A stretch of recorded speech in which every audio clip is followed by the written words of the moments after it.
Welcome, welcome, welcome. This is Peter Winnick. I'm the founder and CEO at Thought Leadership Leverage, and you're joining us on the podcast, which is Leveraging Thought Leadership. Today, my guest is Rand Selig. He has an MBA from Stanford and got an undergrad degree in mathematics and psychology. That's an interesting mix. He's managed hundreds of complex projects in his career and has run his own financial services firm for over 35 years. He's lived all over the world. He's coached Little League and has been a scoutmaster. And his book is been recently released, which is called Thriving. We're going to want to talk about that and maybe kids and grandkids and all that other fun stuff too. So welcome, Rand. Thanks for coming on. Peter, I'm very much looking forward to our conversation. So tell me, how did we wind up here today as sort of Rand the author, Rand the thought leader, as opposed to Rand the Stanford MBA mathematician, financial services expert? Well, I think it's very important to keep evolving. Okay. Evolving in terms of being a lifelong learner, learning new Yep. things, meeting new people, but also evolving your sense of identity. So Stanford MBA, very big deal, opened a lot of doors. And in fact, without disclosing too many secrets, my 50th business school reunion is coming up in October. And I'm hoping actually to do a talk with them about many That's things I very think would cool. be very pertinent, maybe a workshop, very pertinent to where they are in life. And so that opened a lot of doors. It's a key, and it didn't define me; it just Right. propelled me. Interesting. So I mean, there's the growth mindset piece because I think, unfortunately, lots of times today, people, even successful people, get into their space, whether it's their function, their industry, whatever. And not that they stop learning full stop, but they're so myopic, right? Like they have to stay on top of whether it's the law, if they're an attorney or accounting or finance or market, whatever it is. And Yeah. and the lens gets smaller, not broader. But you've sort of gone the other way. So talk about that a little bit. Well, I think I started off pretty early Right. with the view that there's a way to define Right. success that is my definition and not just, the common definition. And that was an idea that I've had. I've been sort of an iconoclastic kind of person certainly since high school. Uh, Wait, so you can't leave me hanging there. So what is your definition? I've got to ask that, ah, but oh, okay. can't Very leave me good. hanging there. Well, so for me, success is about being at peace, feeling fulfilled, being a certain kind of person, which Okay. is being kind and respectful, being grateful. There are a group of things. There's a long list of those qualities on how I'm feeling, having deep and enduring friendships. There's certain metrics that I can apply to Hmm. that way of being. I can't count the number of smiles I'm giving. I can't count the number of hugs or fist bumps, but they are in some way measurable, and they're measurable by the amount of energy that I Right. continue to have and build and look forward to. I'm a very positive person. Those kinds of ways of thinking about success are different than having a list of accomplishments. Yes, I have But wait, those stay there too. a minute. So stay Yeah. there a minute. So on the one hand, we can say, well, I'm not the best at math, but if your 50th is coming up, I'm going to guess you're a little beyond middle age, right? Yeah, yeah, You that's may, right. like That's me, right. be a member of ARP, right? So I'm wondering if we were to have been having this conversation 30 years ago, Right. would it be the same or is it different? Because sometimes there's a point in your life where you're going for the stuff, or the thing or the accomplishments. But has that been a through line throughout your career in your life? Pretty much with some very helpful experiences that were negative. Okay. So when I finished business school, I went to Wall Street to a Right. firm, Lehman Brothers, doesn't exist anymore. Right. It was a horrible fit for me. The nicest thing I can say about those folks, they were very smart, very talented, but it was about money. And a Yeah. lot of that industry, the investment banking, corporate finance business, about making money. And that was not. I thought this is an opportunity to be the fulcrum in capital formation for really great companies and great Well, but entrepreneurs. stay there a minute. When you say making money, I think what you really mean is making money for yourself That's vis-a-vis the right. firm. So it wasn't That's about right. because you could be the fulcrum, but the driver there is my bonus needs to be bigger than yours or bigger than it was last year. That's the mentality. Nailed that one. Yeah. Absolutely. And it very quickly moves into, is there enough for me? Is Yeah. I need more. And there's the word greed that comes along too. Exerting yourself in a way that sort of positions you to push somebody else down and push yourself up. There's a lot of behaviors there that I think are unattractive. I saw that very quickly. Yeah. Looking back, I said, wow, that was a very unpleasant period of time, but I learned a lot. Yeah, Okay. it became clear who I was. And so, it took me a dozen years, but I finally figured out, yes, I really want to stay as an investment banker. I'm really good at it, but I'm going to do it my way. I'm going to have my own firm. I don't like meetings, so we're not going to have stupid meetings. And I've never liked to have a boss. I can only think of one boss that I liked, and that's the guy who called up and said, "What resources can I send your way?" Right. Love it.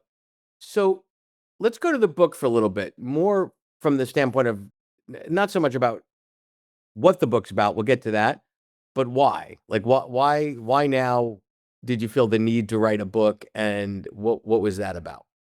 Well, my original thought, and this is going back maybe 5 years, was to take this 4 foot high stack of papers that I'd been collecting since high school, articles that I'd read, thoughts of my own, many, many quotes. My book is filled with really great quotes, nicely located, my readers say.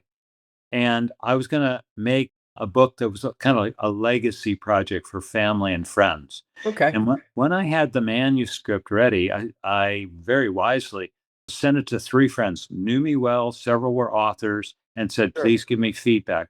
I'm not interested in the typos, but I am interested in what doesn't make sense, what's missing, Sure. those kinds of higher level issues. And they all came back and basically said no. And I thought, "Oh gosh, you're Well, what do you kidding." mean? What do you mean? No, They this is said, bad. No." I said I was gonna make this a little legacy project and, send it to, 100 people. Right. And they said, "No, Ah. this is a great book. It's of Okay. enormous value. You have to publish it. You have to get it in as many hands as you possibly can." And I so appreciate it. Of course, they had really great constructive comments about the book too, which I incorporated.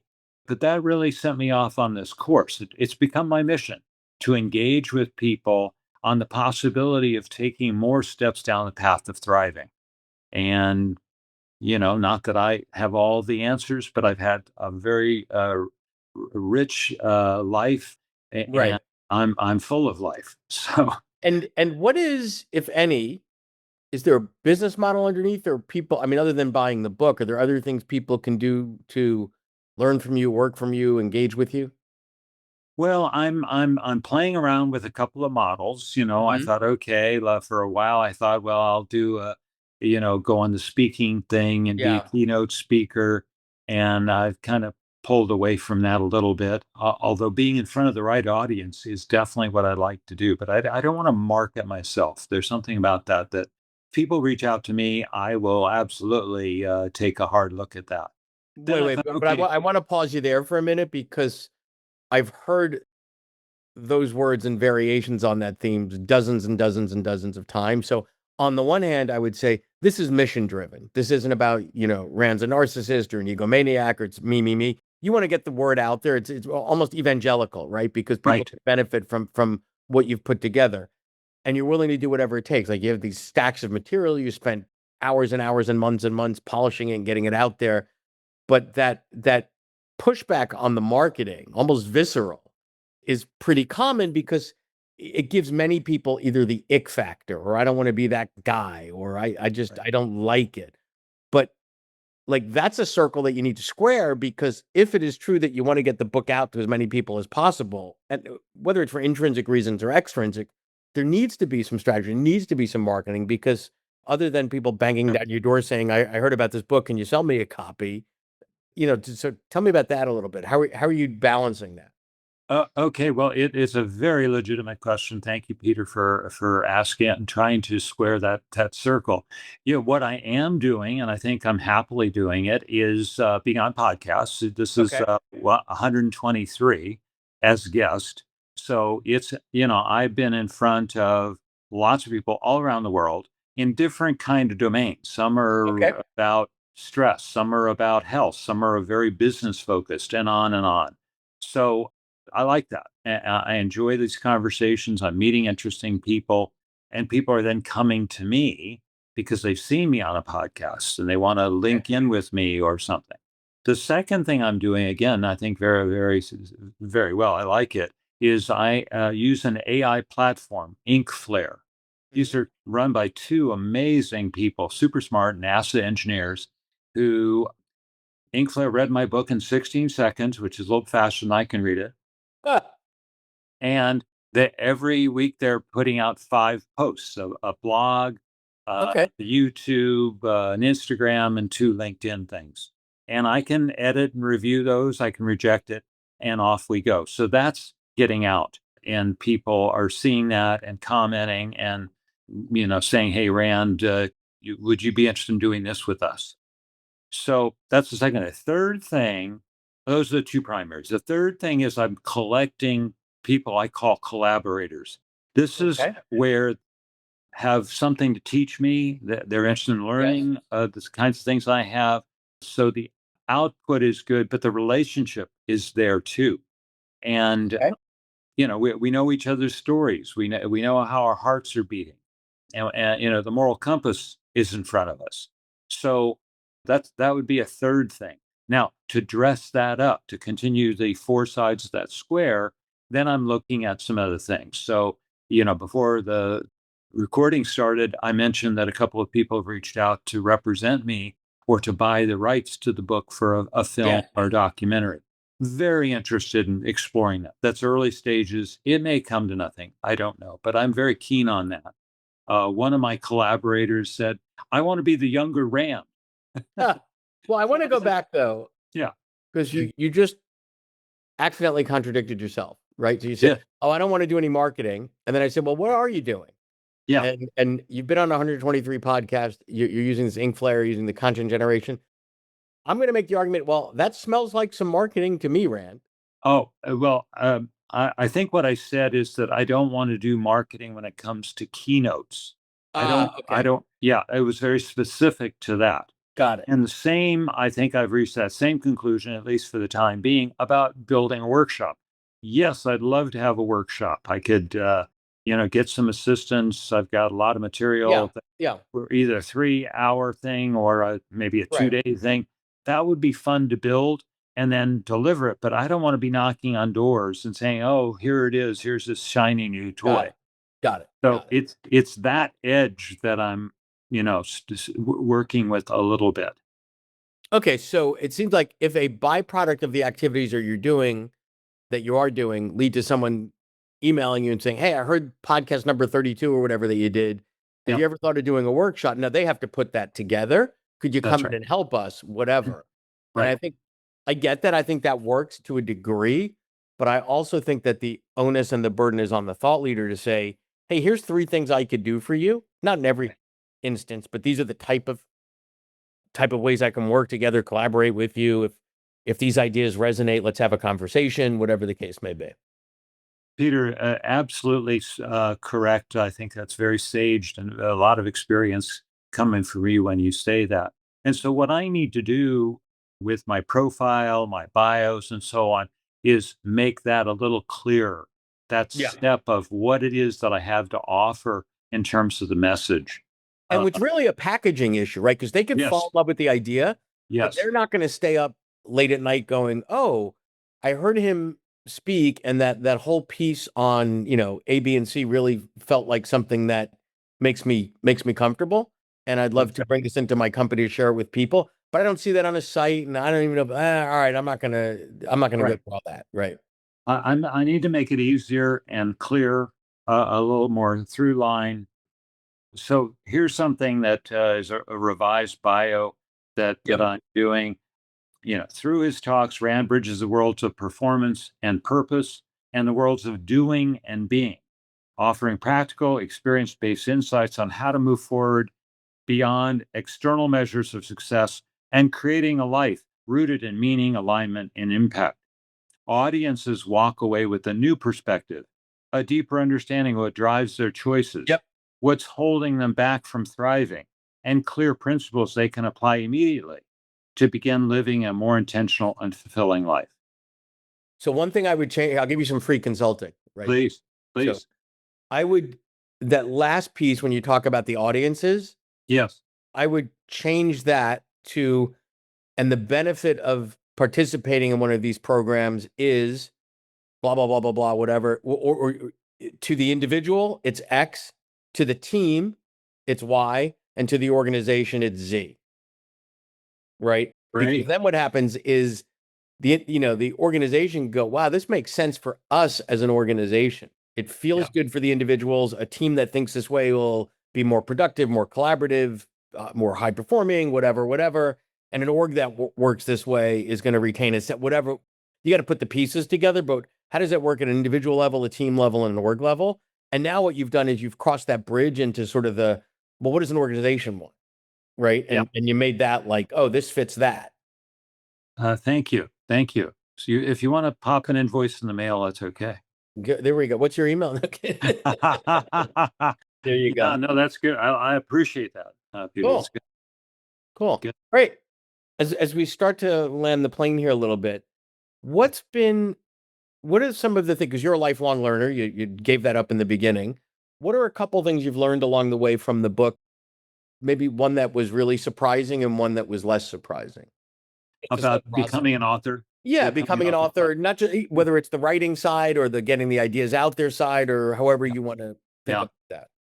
Well, this has been an enormous adventure, and Yeah. I've really enjoyed it and learned a lot. One of the things I've learned is, what it takes. It takes a lot to get a book written and edited, Yeah. published, and guess what? Congratulations, you're a third of the way there. You got to get the word. Exactly. So there's not a lot of transparency around this, and it is a business for a lot of organizations, a lot of people, and so there are a lot of I don't know, charlatan comes to mind. They Yeah. offer stuff, but Yeah. the connect to ROI is very unclear, and they can Got get it. very pricey kinds of propositions. So And they're that's expensive lessons. Those are expensive yeah, lessons. And that's it right. feels like they somewhere between predatory and crawl out of the woodwork, right? Because there's lots of things you haven't done. Writing a book isn't one. So Yeah. obviously you're a novice when it comes to being on the receiving end of that versus if it was in a space that you have deeper experience in. Exactly right. And because we're living in an AI world, it's very easy to have some pretend person Yeah. write up an amazing email saying they're representing somebody that they Yeah. don't really represent, and Yeah. then off you go. And if you make the mistake of opening up your wallet, you could be out those bucks. So there's Well, and the precautionary. expense could be, yeah, it could be. I mean, the expense could be financial, reputational. That's right. There's lots of damaging you can do. Well, this has been fantastic. I appreciate you sharing some time with us and telling us about your journey. Good stuff. Thank you, Rand. Well, pleasure to speak with you, Peter. You're got a lot of wisdom going on in that receding hairline head of yours. It has receded. I think yeah, it's maybe there's more to go, but we shall see. Thank you so much. Thanks, Rand. Thank you. To learn more about Thought Leadership Leverage, please visit our website at thoughtleadershipleverage.com. To reach me directly, feel free to email me at peter@thoughtleadershipleverage.com. And please subscribe to Leveraging Thought Leadership on iTunes or your favorite podcast app to get your weekly episode automatically.